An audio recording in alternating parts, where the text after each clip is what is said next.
2024-এর কথা বলতে গেলে আমাদের ফিরে যেতে হবে 2007-08-এ, যখন একটি 111-এর সরকার বাংলাদেশকে বিরাজনীতিকরণের জন্য একটি অসৎ পরিকল্পনা করেছিল।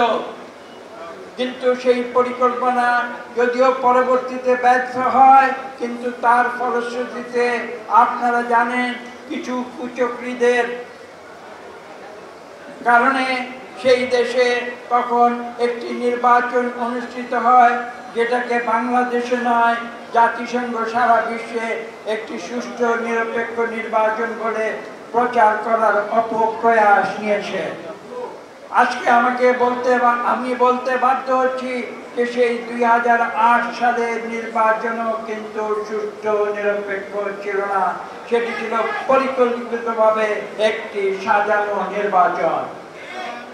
সেখানে বলা হয়েছিল বাংলাদেশে নাকি কোটি কোটি ভুয়া ভোটার রয়েছে সেই সময়, এবং তার দায় দায়িত্ব বিএনপির উপরে মিথ্যা অপপ্রচার করে চাপিয়ে দেওয়া হয়েছিল। আমি আজকে এই প্রসঙ্গে পুরনো ইতিহাসগুলো উন্মোচন করতে বাধ্য হচ্ছি। আপনাদের স্পষ্ট ভাষায় বলে দেই, এখানে যারা বসবাস করে এই দেশে তারা জানে সেই সময় বাংলাদেশের ভোটার তালিকা কিভাবে প্রস্তুত হতো। একজন নাগরিক নিজের গ্রামের বাড়িতে ভোটার হতো, আবার যারা শহরে কর্মস্থলে বাস করত সেখানেও তারা ভোটার হতো। কাজে এটা তৎকালীন যে আমাদের যে সমাজের যে ব্যবস্থা ছিল সেই ব্যবস্থার কারণে অনেকে দুইবার ভোটার হিসাবে তারা তালিকাভুক্ত হতো, কিন্তু তারা কখনো দুইবার ভোট দেয় নাই। তারা যখন ভোটের দিনে যদি তারা বাড়িতে যেত, বাড়িতে গিয়ে ভোট দিত, ভোটের দিনে যদি তারা শহরে থাকতো, শহরে ভোট দিত। এই কঠিন সত্যগুলো আজকে আমি নতুন করে বলতে বাধ্য হচ্ছি এই কারণে যে মিথ্যা ইতিহাস আওয়ামী লীগ যেটা সৃষ্টি করেছিল, মিথ্যা ইতিহাস 111 যেটা সৃষ্টি করেছিল, সেই মিথ্যা ইতিহাসের মুখোশ উন্মোচন করে দিতে হবে।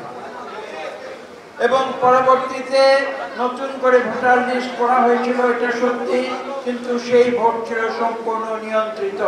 ভোটের আগে আপনাদের মনে আছে কিনা জানি না, 2008 সালের ডিসেম্বরে যখন ভোট হয় তার কয়েকদিন আগে এই 300 সিটের কে কোথায় নির্বাচিত হবে তার পূর্ব নকশা কিন্তু নির্বাচনের আগে নির্ধারণ করা হয়ে গিয়েছিল, এবং সেভাবে 111-এর মাধ্যমে একটি সরকারকে তখন পরিকল্পিতভাবে বাংলাদেশে প্রতিষ্ঠা করা হয়েছিল, এবং যার ফলশ্রুতিতে পরবর্তী 15 বছর তারা বাংলাদেশকে ধ্বংস করে দিয়েছে।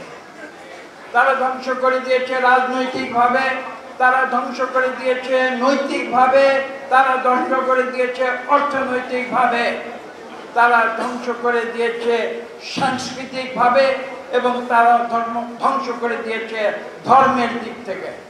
এই বাংলাদেশকে তারা সম্পূর্ণভাবে ধ্বংস করে দিয়েছিল, এবং তার ফলশ্রুতিতে আপনারা দেখেছেন 2024 সেখানে চূড়ান্ত পর্যায়ে প্রতিবাদের ছাত্র জনতা জেগে উঠেছিল। কিন্তু এখানে উল্লেখ করতে হবে 2009 থেকে 2024 এই যে 15 বছর, সেই 15 বছরে বাংলাদেশ জাতীয়তাবাদী দল তথা বাংলাদেশের সকল গণতন্ত্রকামী রাজনৈতিক দলগুলো তারা সচেতনভাবে দীর্ঘ 15 বছর আওয়ামী স্বৈরাচারী সরকারের বিরুদ্ধে আন্দোলন করে গিয়েছে।